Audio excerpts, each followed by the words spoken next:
Hi, I'm Jonathan Chinn. I'm the co-founder of Lightbox and one of the producers of the HBO Tina documentary about Tina Turner. Hello, my name is Simon Chinn. I'm the other co-founder of Lightbox, and I'm a producer of Tina, the feature documentary we've just made about Tina Turner. This is interview one, take one. My mother, she used to sit in the window of the kitchen when she was making dinner on Sundays. I used to just watch her. I thought she was so pretty. One day she wasn't in that window. She was never in it again. I wanted her to come for me. And I waited. She never did. And it's all right. You know why? I'm a girl from a cotton field that pulled myself above the destruction and the mistakes. And I'm here for you.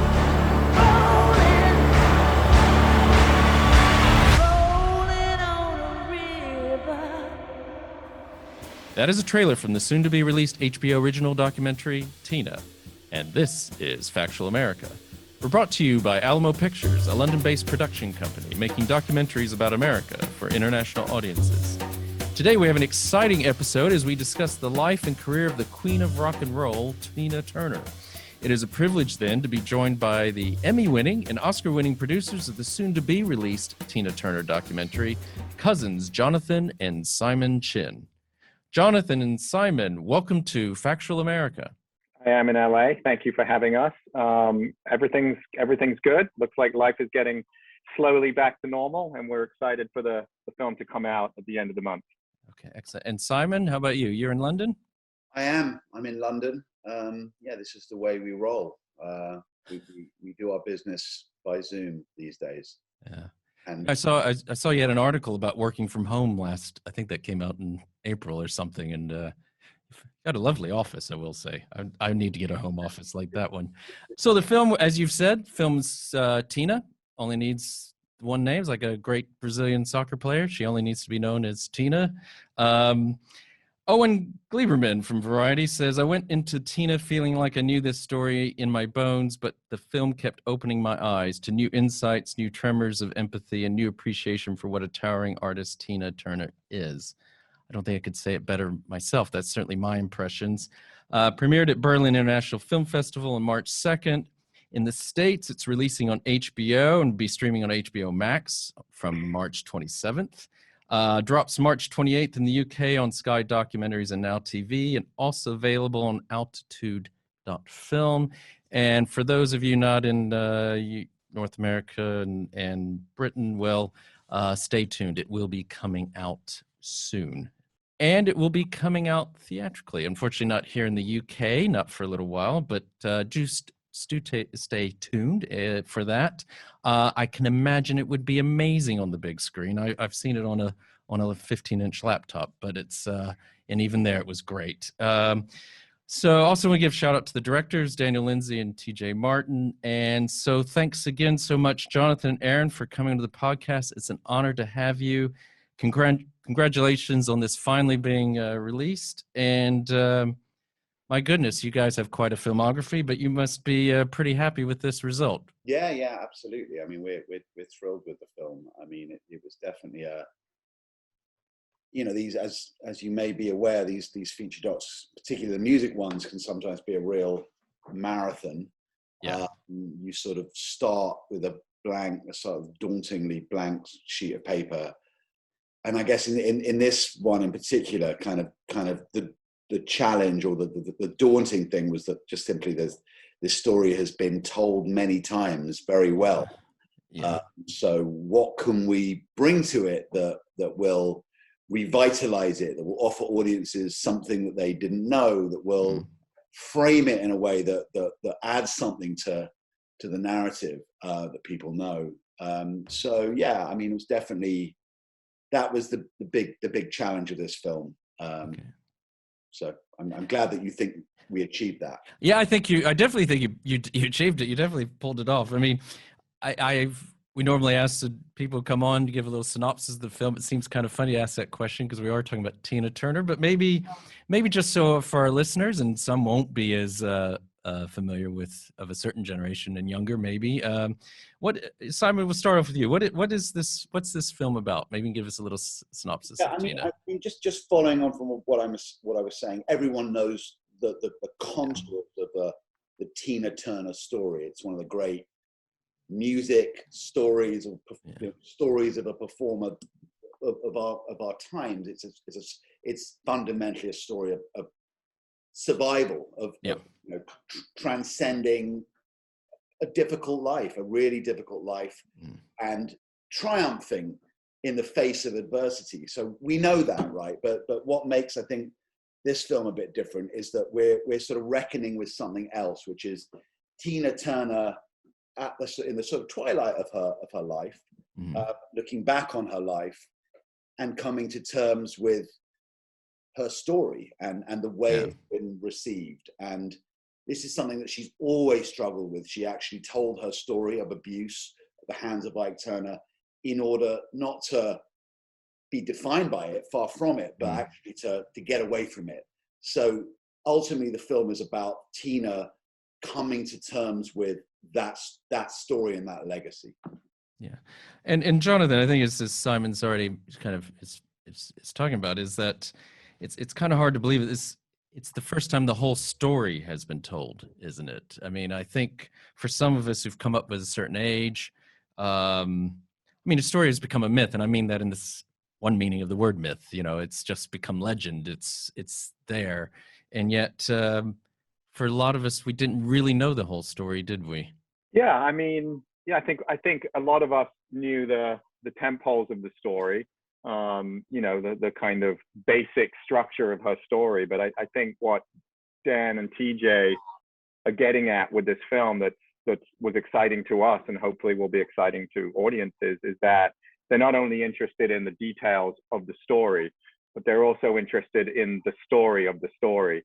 There's a sort of meta level to the film that I think raises some really interesting philosophical and existential questions about one's legacy and one's relationship to one's own story. And I think, we were so privileged to be able to, for Tina to sit down, in her 80th year, and start to reflect on her feelings about her own story. And I think that gives the film, a freshness and a point of view that hopefully, for viewers who know the story, will be exciting. And for those who know the story less, they'll get the story, but they'll also get the context of the story within Tina's full life.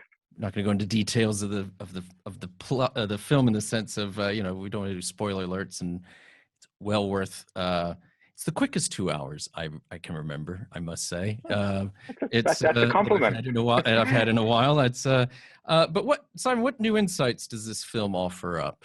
I think Tina herself and her kind of engagement with the story of her life in this film does feel unique. I haven't seen Tina talk in this way about her story.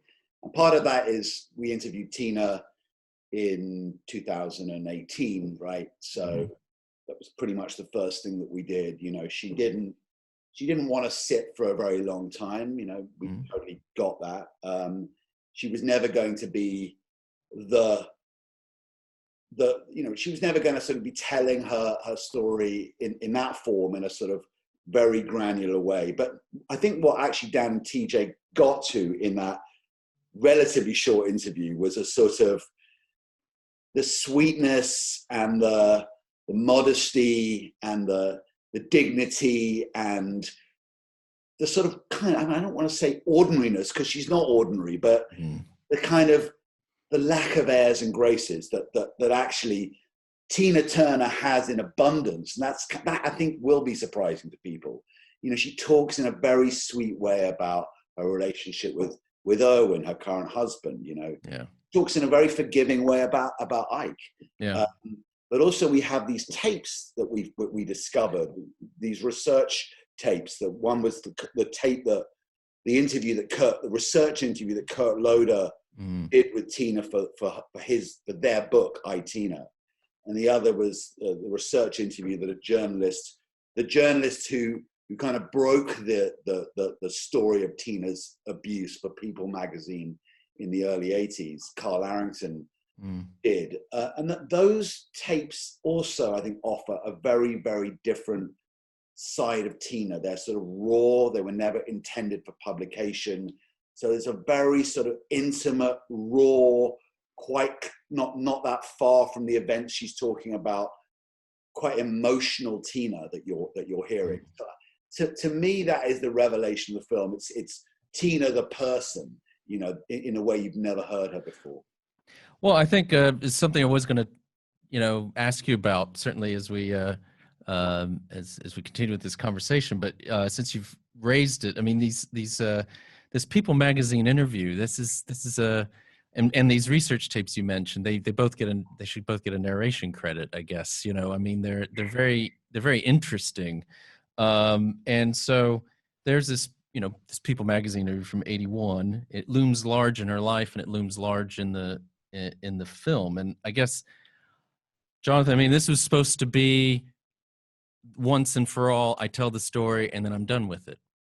But then that's right. But that's not what happens over the next 40 years, is it? It's not what happened. And the interview was done. It was a story. It wasn't front page story. Interestingly, I think Johnny Carson was on the front of that magazine, which tells you something. I mean, I think Tina was in, she was in a transitionary stage of her career, but she felt that she wanted to get the story out, to be rid of it for her own emotional journey. I also want to add, one of the things that's sort of revelatory is Tina's relationship to Buddhism, which I wasn't aware of how important Buddhism it was in her sort of trajectory of her life, and it's still important to her today.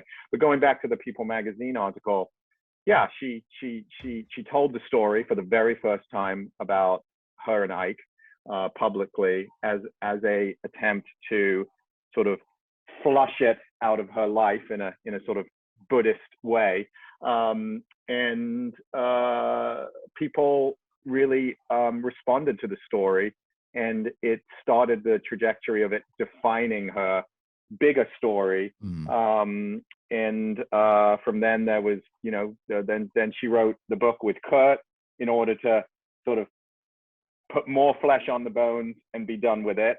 Then Disney bought the rights to the book and made the movie What's Love Got to Do with It, which, in a very revealing moment in the film, at the time of the festival that it aired at, she admits that it was too hard for her to watch the film, What's Love Got to Do with It.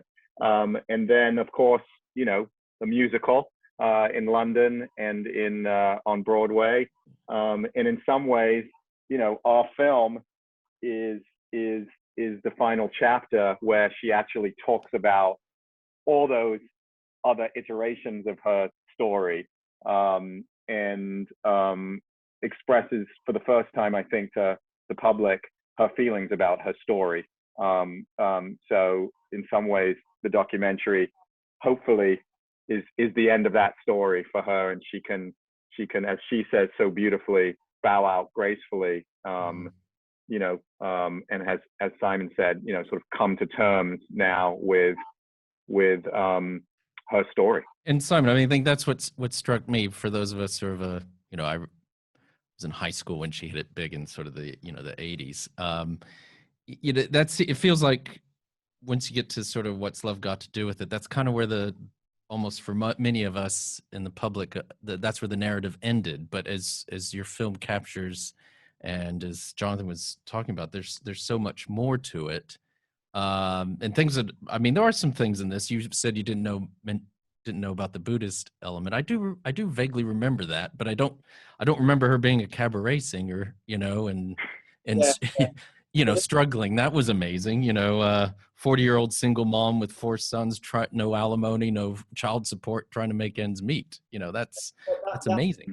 That section also, I agree, does feel revelatory, doesn't it? And actually, it was one of the things that Dan and TJ, the directors, were first really kind of got interested in before actually they'd met Tina. They were sort of just totally fascinated with the sort of the detail of what happened between sort of leaving Ike and her solo success. And when you really kind of get into the detail of that, it's kind of awe-inspiring, isn't it?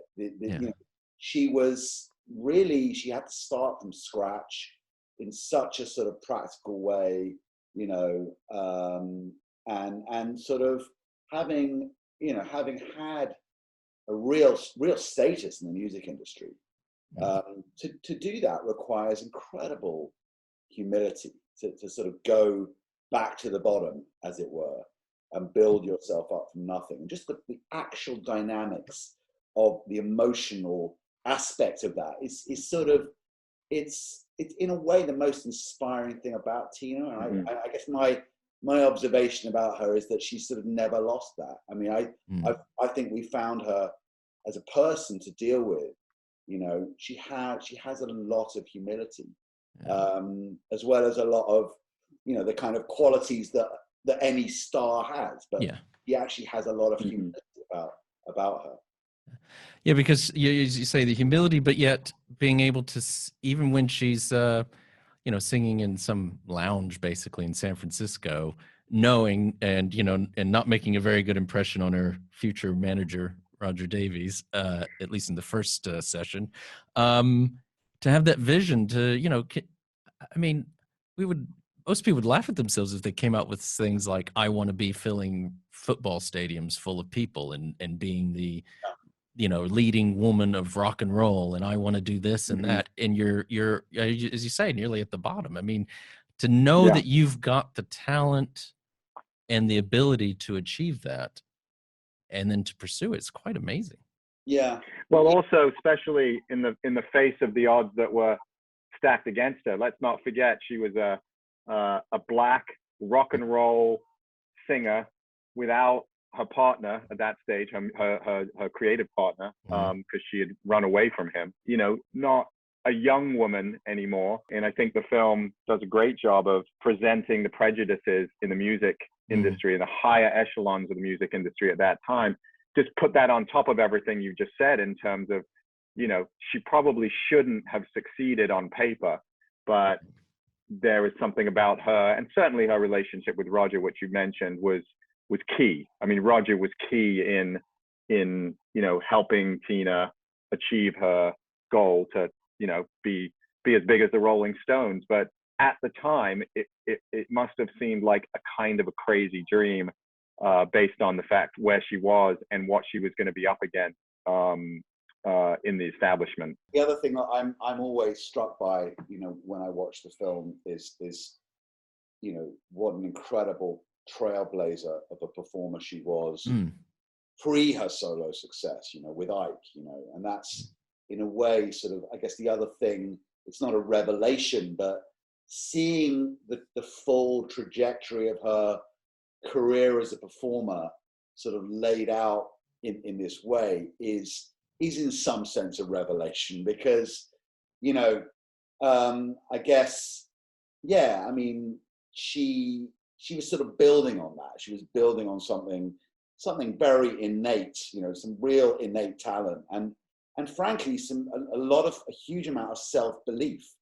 And the fact that she was able to sort of have that self-belief and maintain it after everything that happened to her is extraordinary.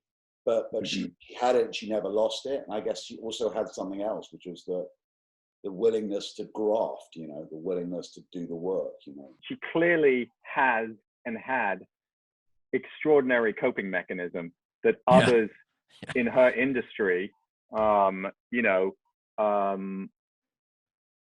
have crashed and burned, don't have. And I think, there's something very grounded about Tina that comes through when you look at her life in the totality. She didn't go off the rails with you know, drugs and alcohol and, you know, all that stuff. No, you're right. Grounded is a great word, actually, because in a way it's the key to her, I think. It's that, despite the fact that she lives in a mansion on Lake Zurich, and, you know, which is incredible, and, you know, has Grammys and whatnot, platinum records coming out of her ears. She is incredibly grounded and very private, you know. Mm-hmm. I mean, I guess she's still always that. I mean, she's that girl from that little town in Western Tennessee. You know, I mean, there's something about maybe girl from Nutbush. Nutbush, exactly. But yet, it still always comes back to this story that just keeps. I hate to use the term, but haunting her. Really, I mean, I think the film rightly raises up the stars that her husband even kind of puts in these terms that she's basically like a soldier who's going through post-traumatic stress disorder every time. And I think you have a great sequence where you're just showing these, you know, she's already made it big, but every interview she goes to, she's made to relive this. There's that cringing one with she's next to Mel Gibson, and they're just, you know, done Mad Max, and the looks on his face, he can't even disguise the fact that how disgusted he is with the questioning. That is a very telling look on Mel Gibson in that interview, for sure, because I think he feels incredibly bad for Tina in that moment, and feels that she's being hijacked in a certain way. And but look at the grace that she sort of deals with it. You know, I mean, that Tina, you know, she dealt with those things with grace but strength. And yeah, it must have been incredibly painful to be constantly be pointed towards a part of your life that you want to move beyond. But, you know, I think Tina says it, and it's a double-edged sword, because I think, I mean, let's be honest, a lot of women have suffered at the hands of their partners and their husbands in similar ways. And so, you know, I think she also understands that there is a responsibility to sort of survive and be an inspiration. But the problem is that it's very painful for her to do that. And so that's the real tension, I think, of her legacy in a certain way, that I think in making this film, you know, I'd like to think that she has gained some peace about. Okay. I think that takes, I think we're well halfway in. So I think we're going to have a little break here, and then we'll be right back. Let our sponsors say something, and then we'll be right back with Jonathan and Simon Chinn. You're listening to Factual America. Subscribe to our mailing list or follow us on Facebook, Instagram, or Twitter at Alamo Pictures to keep up to date with new releases or upcoming shows. Check out the show notes to learn more about the program, our guests, and the team behind the production. Now back to Factual America. Welcome back to Factual America. I'm here with Oscar and Emmy-winning producers Jonathan and Simon Chinn. The film is Tina. It's releasing on HBO and streaming on HBO Max from March 27th. Drops March 28th in the UK on Sky Documentaries and Now TV. Also available on Altitude Film. And there is a theatrical release. Just check your local listings, I think is what they might tell us to do. So we're obviously been talking about Tina Turner. One thing, just for me personally, revelatory, and we are a UK-based podcast. I didn't realize she had this London connection that looms large. She basically escapes to London, doesn't she? She's not the only artist, you know, to have done that. Obviously, you know, famous artists such as Jimi Hendrix, you know, he couldn't make it happen in the US and ended up getting launched in London. But absolutely, she has a big London connection, and I think felt free in a certain way in London, in a way that she didn't in the US, for lots of reasons. And I think at the time, London was just the right place for her creatively and emotionally. So, I mean, I don't know, Simon, as our resident full-time London Brit resident, if you want to sort of talk about that from your perspective. Yeah, I mean, I suppose it has kind of everything to do with the fact that, you know, she felt ultimately kind of somewhat rejected in the US. I mean, isn't that often the story? The US market in terms of music is an incredibly tough nut to crack. And I guess if you don't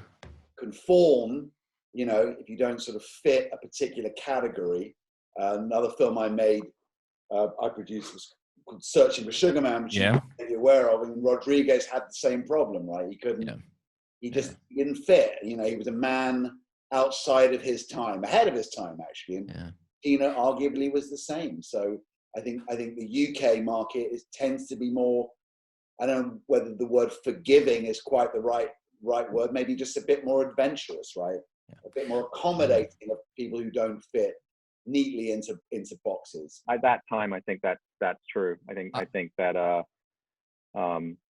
think London was the right place for her, and obviously welcomed her with open arms, and is a big part of her successful career, both with Ike and also as a solo artist. I think that's, as someone who grew up in the U.S. and at that time, I can tell you, it's very rigid, or was very rigid in terms of radio, where you could get played across the different genres. I've always said I didn't appreciate pop music because I had a certain view. Pop music was like a dirty word in my mind until I came to the UK, and then I now appreciate what it is, actually, I think. I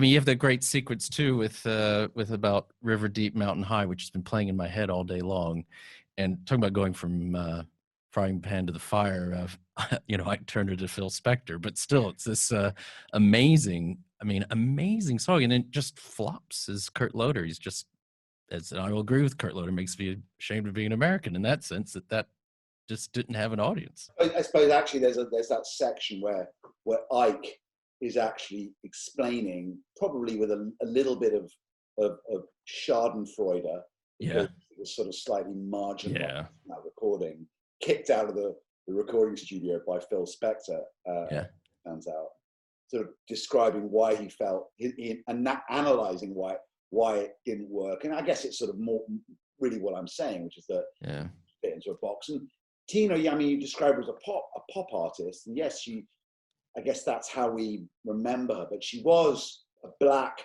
female, singing rock, and that didn't quite compute, did it, for an American audience? No, and I think it's probably, it's not trying to make this personal, but it's probably why I didn't appreciate her at the time. I will say, just to be honest, I think it was just kind of, this doesn't compute. This isn't, when actually it makes more than perfect sense.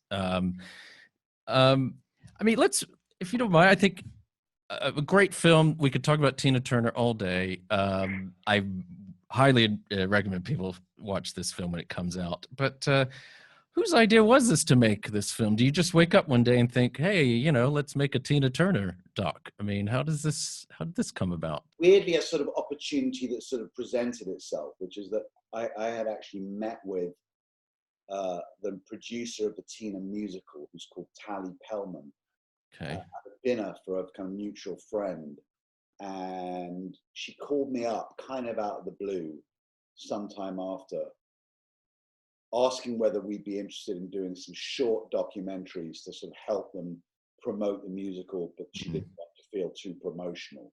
So sort of behind the scenes, like 3 behind the scenes, 5-minute docs, and the money wasn't exciting. So I said, it's not something that we're really going to be that interested in, other than as an opportunity to build a relationship with Tina, and as an opportunity, if you're up for it, to help persuade her to do a feature documentary with us. So that was kind of the basis on which we did it. And by the way, we really enjoyed doing it. We have a great in-house director called Ed Perkins, who's now Oscar nominated. He was kicking around, so we put him on it, and he did an amazing job. And I think Tina and Erwin, her husband, were quite impressed. And we, got the opportunity to meet them and started talking. And and Tally, was as good as her word. She sort of actually went back, and they were reticent. I have to say, they weren't that excited about doing a feature doc. But she really vouched for us. So I think, and they trust her. So that was that story. And Tina and Erwin were on board from the beginning, were they? In a sense, well, in more than a sense, they are our partners on the film. The proposition was always that we were going to do something that kind of aimed to be definitive, something that had never been done before with Tina's full participation. I know you have a working relationship with Daniel Lindsay and T.J. Martin, the directors, but when did you, I don't think they've definitely, not to categorize people, they didn't necessarily have done a music doc before, I don't know, but when did you line them up and decide to bring them onto the project? It was shortly after that. I think Simon actually met with them in London and mentioned it to them. And I think our thinking was, we'd worked with them on a film called LA 92 about the civil unrest in Los Angeles, and they had approached that material with sort of such a distinctive directorial point of view, and we had such a great experience with them working on that. I think in a weird way, our thinking was we knew they would bring something interesting to it, and in a way we thought maybe they would be a more interesting choice than a director that had sort of made a lot of music docs, if you see what I mean, because we knew that the biggest challenge was to make a film that was going to tell a story that had to be told. So it was very important to us to work with a director or directors in this case that we felt confident, above all else, we're going to do something interesting, and not just follow the kind of music doc conventions too strictly. I think we knew with those guys, we just knew from our experience on LA 92 that they would literally not rest until the film did something a bit different, right? And they're incredible. I describe them as sort of craftsmen. They're kind of master craftsmen. It is a bit with them like sort of hewing a really massive and slightly daunting piece of granite. It takes long to have this process, and in a way you have to embrace the process with them and let them do their thing, which is chipping away at the granite one little piece at a time until suddenly, finally, you can kind of see the sculpture that they're trying to create. It's a great analogy, and just to get a bit nerdy on the filmmaking side,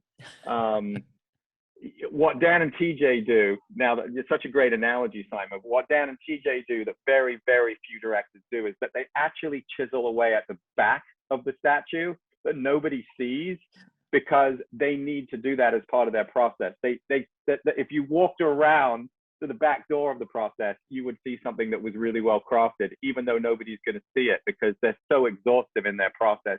Most people just chip away at the thing that people are going to see, but they actually spend time and money chipping away at the back of the sculpture. Just to be clear and to make a full confession, that as a producer, it's not a comfortable experience. I can imagine. Maybe the third project we do with them, we won't give them such a fucking hard time. And not delivering cuts on time, and just we won't, because I think we'll probably build a schedule that's realistic. So just cut them a bit more slack. Opportunity to apologize to Dan and being a bit of a hard ass.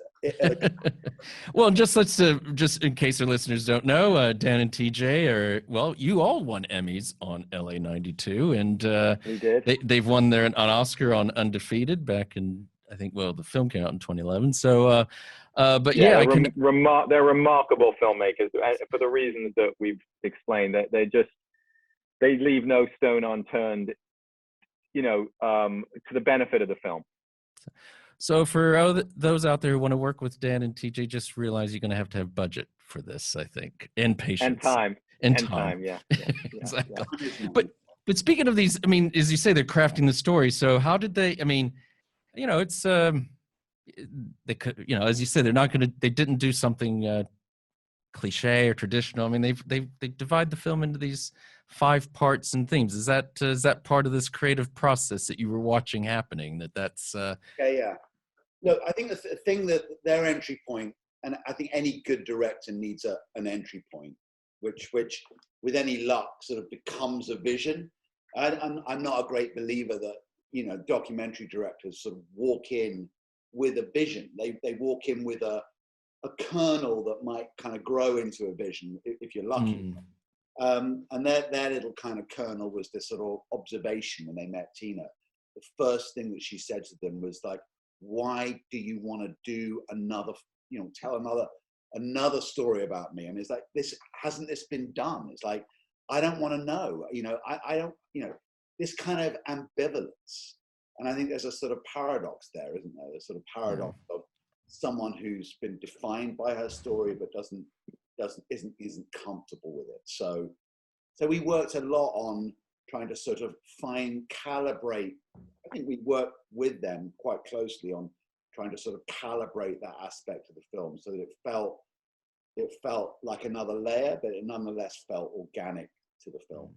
Interestingly, some similarities to the work that we did with them on LA 92, but their process with this was to really get stuck into the archive. And I think special mention has to go to Ben Piner, the co-producer, who also did the archive for LA 92, but they worked really closely with Ben and our other producing partner, Diane Becker.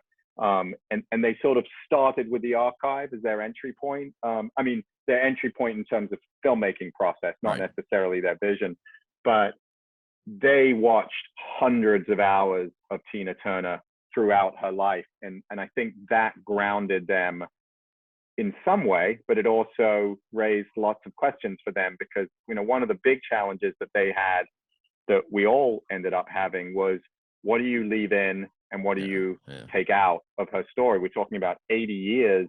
And that was a really big challenge for them, was sort of understanding a framework that would help them decide what to leave in and what to take out. So obviously we watched a lot of quite long versions of the film, that over time, became more focused. But the archive was their starting point. And I think the archive is very rich and very layered, and I think brings a lot to the meaning of the film and reveals Tina really well. Because the interview was short. There's material in there that has genuinely never been seen before, for sure. There's actually the guys built a great relationship with the late wonderful Rhonda Graham, who was sort of Tina's confidant, close friend, I think tour manager at one point. And Rhonda has this amazing archive, a lot of photographs, but some Super 8 footage that had never been seen before.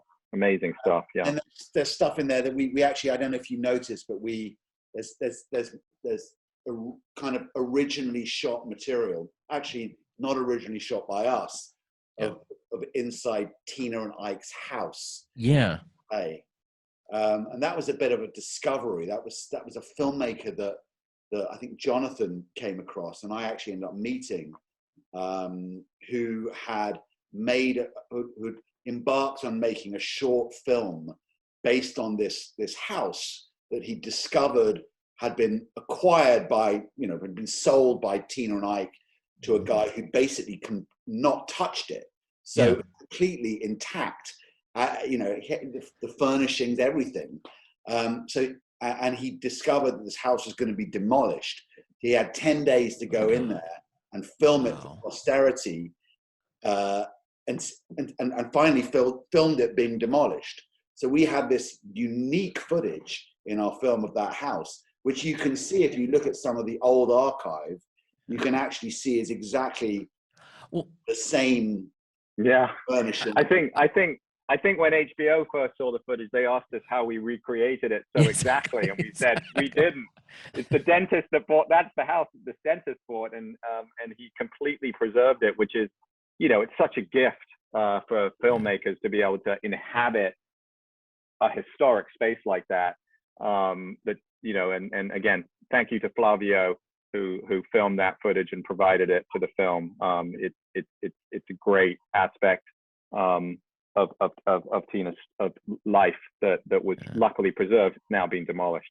No, that's amazing. I was going to ask that because I did notice that myself. I was like, wait a minute, that's not just some recreation. That is, No, because you have that Super 8. I think it's all in black and white, but I think most of it. But yeah, it's like, that's actually early video. That's early video footage. Interestingly, yeah. Oh, really? Oh, wow. That's video footage of the black and white stuff in her house. The beginnings of video technology. And then, but as you mentioned, I think Simon mentioned earlier, you discovered these research tapes that both Carl Arrington and Kurt Loder had, which I think is brilliant because I guess, as you said, you had a short, you've brought her on camera in the last couple of years, but it was a relatively short interview, but you don't make her have to relive all that, do you? This is what I would call making a virtue out of a necessity. Yeah. I mean, Tina was never up for, and these were part of the ground rules that were established. She was never going to be up for sitting for a long interview, partly because, she, you can see in the film, she's pretty ambivalent at some level, but also I think, let's be clear, it's traumatic for her. And I didn't think we were ever that up for re-traumatizing her.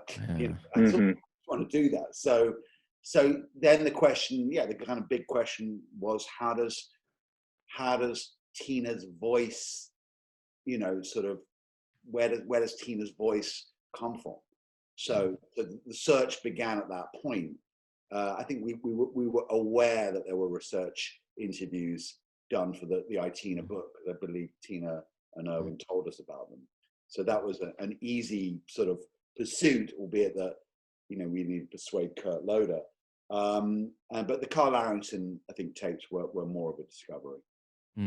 Very much so a discovery. I think again, I think Ben Piner had a big part of tracking him down and then finding out that he would sit for an interview. And then I remember the call saying like, he recorded his interview with Tina and has them. I think at that point we were pretty excited. And Simon's alluded to this, but you get to a Tina Turner in those tapes I don't think anybody in the public has ever seen. I mean, the Kurt Loder stuff is great because you can hear the ice in the whiskey glasses. I mean, it's such an oral kind of audio kind of feast, and you can hear them getting comfortable with each other. But that is a Tina Turner that I don't think has ever been seen, and the rawness and kind of honesty that she talks about all kinds of aspects of her life. I mean, not just Ike, but her relationship with her mother, which I think is also something that Dan and TJ really mind, that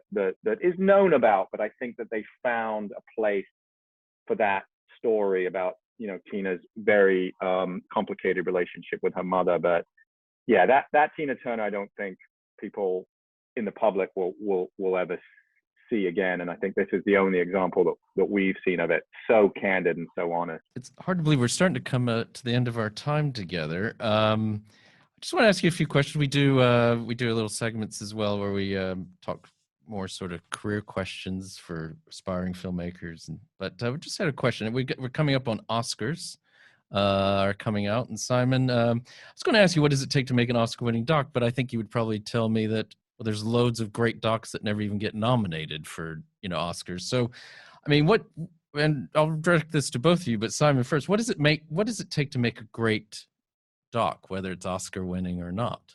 God, that is such a difficult question. I mean, a great doc, I mean, there are many good docs, aren't there? But what makes a great doc is usually the sort of coming together of an extraordinary and really surprising character.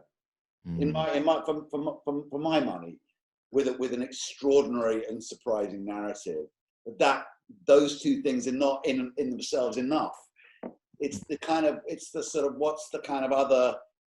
the sort of little X factor that kind of connects those things to whatever's in the air at the time, makes it current, And I mean, I referenced Searching for Sugar Man, which, the late, wonderful Malik Benjalal, the director of that film, who sadly died a year after we won the Oscar, which is a whole other tragic story. But what was it about that film and that story that kind of connected with people?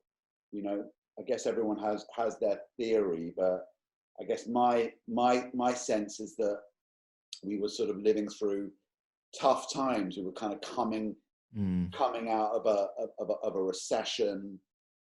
Economically, it was difficult, and here was this story about this guy who sort of had eschewed all the things that we regard as being the typical measures for success, but sort of kept on doing his thing in an uncompromising way, and success found him. And what a great story that was for those times, you know. So I think it is just something about what's in what's in the air, what's in the zeitgeist. It's so hugely important to what makes a great film. Great job. That's very interesting. Jonathan, would you have anything to add to that? I mean, you know, the obvious things: a great character, a great story in the hands of a visionary director who can access the things that Simon is talking about, can access sort of the pulse of the audience. Because, you know, you can make a great film that 3 years ago or 3 years in the future will win an Oscar, but it doesn't do it that year. In fact, nobody really pays attention to it. So it's not an absolute, it's not a science. I can tell you that. There is no formula to making an award-winning film. There may not even be a formula to making a great film. I think there's a formula to making good film, absolutely. But that thing that Simon's talking about, which is that sort of, you know, Lamborghini seventh gear, is sometimes out of your control. It sort of happens after the fact. But there are a set of things that have to be in place, which is ideally the things, you know, good character, good story, visionary director, and probably some blood and sweat that probably had to have been shed. I do feel that the great films are almost always the really hard ones to make. So if it's easy, that's not a good sign. I give a shout out to the film that is literally head and shoulders above, the documentary that's head and shoulders above every other documentary in the field this year, is a film called Collective, which I have been, you know, assiduously trying to sort of support. I said to Jonathan, in a way that I rarely do my own films, because it's just unseemly, isn't it? We're gonna get a lot of angry emails from the other directors and filmmakers, but so be it. Send them. Anyway, this film is exceptional. I mean, whether it will win the Oscar, it should win, but it probably won't, because it's Romanian. Yeah. Because, you know, frankly, it doesn't have quite the marketing budget that the Netflix film and the Amazon film have. So let's be clear that the winning of Oscars is not just about quality, is it? Yeah. I think let's give a shout out to Collective, because I have heard, I've actually have some experience with Eastern Europe. So I've heard about this, and it's got an incredible, what I've been hearing is it sounds incredible. I haven't seen it yet, but and I'm not even sure how you go about seeing it. But that's a problem right there. That's the problem. That's the problem. And just to add, you know, it's also been nominated for Best Foreign Language Film, which is pretty historic. So, you know, clearly people who care about these things are recognizing it. But as Simon says, there is a machine that happens when it comes to award season that can bulldoze a lot in its path, and we've been on both sides of that bulldozer. So we will see. But, you know, you've got to follow your heart. You know, I mean, I know that sounds cliched, but it can never be about the winning of awards, can it? Exactly. It's got to be about the work and finding the film's rightful audience as well. As a producer, that's important too. But yeah, I mean, the awards process is a crapshoot. It's the biggest crapshoot there is, actually. So you can't get too sort of sucked into it. Even you do. I was going to ask you about advice for young document makers, but I think you've already just given it. I mean, I think you've just got to be. You could say this about a lot of careers, couldn't you? You just have to have passion about what you're doing, and just try to do it to the best of your ability. And what falls out from that? You have to look critically at whether the story that you want to tell has legs. And you know, so there's that aspect too, you know, that in terms of what we see with younger directors is just having a bit of ability to look critically at what you're doing is important too, along with the passion and belief that everything you're doing is worthwhile. Yeah. I guess what Simon is pointing to is that, sometimes some great work, you know, sort of gets a little buried, and you know, we all have a responsibility to try and, you know, dig some of it up and say, guys, pay attention to this, because you know, that great art is hard to make, and when it does get made, it should be recognized one way or the other. Speaking of great art, what's next for the both of you with Lightbox Films? What can we look forward to coming from you two? The one film that we're in the middle of making that has been announced is the very first theatrical film about the life and also death of Princess Diana. That's being directed by Ed Perkins, who we mentioned before. Well-trodden story, but just to be clear about it, we're actually following the same approach with that film that we did with LA 92, and telling it exclusively using archive material, i.e. no underlying interviews. So the kind of the experience of watching it will feel like the story is sort of unfolding in the present, albeit the filmmaking hopefully will nudge the audience to some areas where there is real present day resonance, of which let's be honest, there's a huge abundance in that. We also fortunate enough to produce some really exciting limited series in the music space, also the true crime space, starting to do a bit more in the sports arena, and again, just looking for great characters, great stories, and filmmakers, you know, with a really distinctive point of view. That those are always a little non-negotiable for us, and then the rest, you know, we hope for the best. Okay. Hey, well, as a fan of your work, thank you so much. Thanks for coming onto the podcast. Thanks for making these films, the ones you've made previously and the ones you're about to make. I just want to, thank you both, Jonathan and Simon. Thank you so much for coming onto the podcast. Thanks for having us. So just want to say thank you again to Jonathan and Simon Chinn, the producers of Tina, releasing in the States on HBO and streaming on HBO Max on March 27th. Drops March 28th in the UK on Sky Documentaries and Now TV. Also available on altitude.film, and it's got a theatrical release worldwide. And if you have any questions regarding how you can become a documentary producer like Simon and Jonathan Chinn or other roles in the industry, I recommend you check out careersinfilm.com to learn more about careers in the film industry. I want to give a shout out to our engineer, Freddie Besbrode, and the rest of the team at This Is Distorted Studios here in Leeds, England. And a big thanks, as always, to Nevin Apaunovich, podcast manager, who ensures we continue getting such great guests like Simon and Jonathan onto the show.